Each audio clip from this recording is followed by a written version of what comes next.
क्या ये वाकई सच है कि वकला ग्रुप जो है वो तहरीक इंसाफ पर काबज़ हो चुका है? नहीं, ऐसी बात नहीं है। बेसिकली हुआ यह था कि जिस वक्त खान साहब जेल चले गए और जिस वक्त ख़ासकर मैं 9 के बाद जिस तरह लीडरशिप या हाइडिंग में चली गई या वो अरेस्ट हो गए ज़्यादातर और उनके ख़िलाफ़ केस पे केस बनते जा रहे थे, उस वक्त ऐसा नहीं था। लेकिन हमारी आईएलएफ और बाकी वकला जो थे वो ज़्यादा एक्टिव थे, वो निकल आए।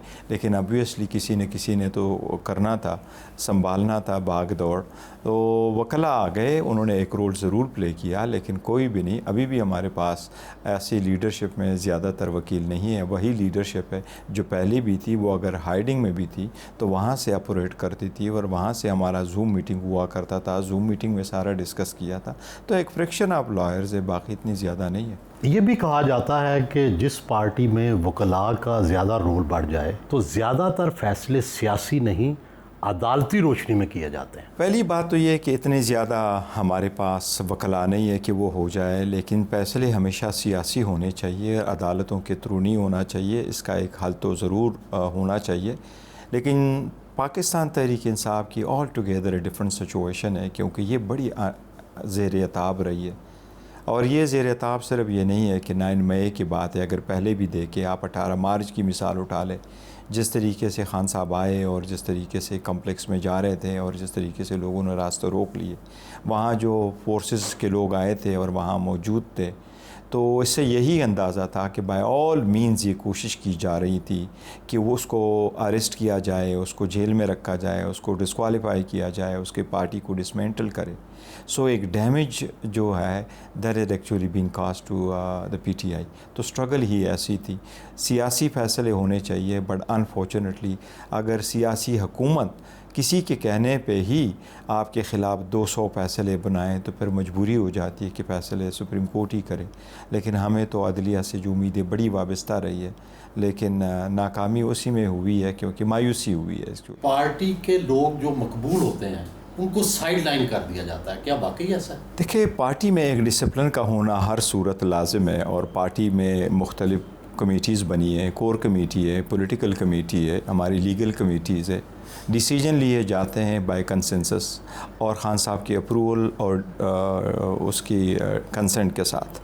जब हम किसी मैटर को डिस्कस करते हैं तो पूरी पार्टी में हमारा कोई बिहेवियर डिक्टेटोरियल नहीं है कि किसी को रोके टोके।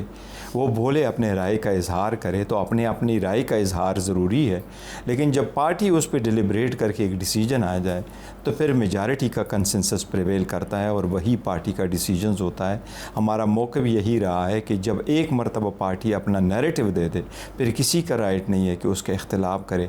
कुछ लोग ऐसे हैं जो आन नाब कोई इख्तिलाफ़ करते हैं, तो हम कोशिश करते हैं कि उसको इनडायरेक्टली डायरेक्टली सम तरीके से उनको डिसिप्लिन करें, ताकि पार्टी का डिसिप्लिन भी मेंटेन रहे और पार्टी का नैरेटिव पे भी बुरा असर ना पड़े। ये फरमाएं कि जी, क्या ये सच है कि सोशल मीडिया पीटीआई के कंट्रोल में नहीं है और बाज़ पीटीआई के लोग आपकी मर्ज़ी के बग़ैर, आपकी क़यादत की मर्ज़ी के बग़ैर भी अपना सोशल मीडिया चला रहे हैं? देखो, सोशल मीडिया जहाँ तक पीटीआई का ताल्लुक़ है तो वो आलमोस्ट 95% ऐसा है कि वो सारे वॉलंटियर्स हैं।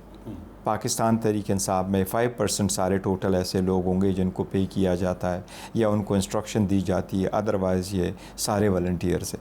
तो वॉलंटियर्स है, वॉलंटियर्स में से बड़े अच्छे काम किए और बहुत अच्छे हरावल दस्तर के तौर पे काम किया है।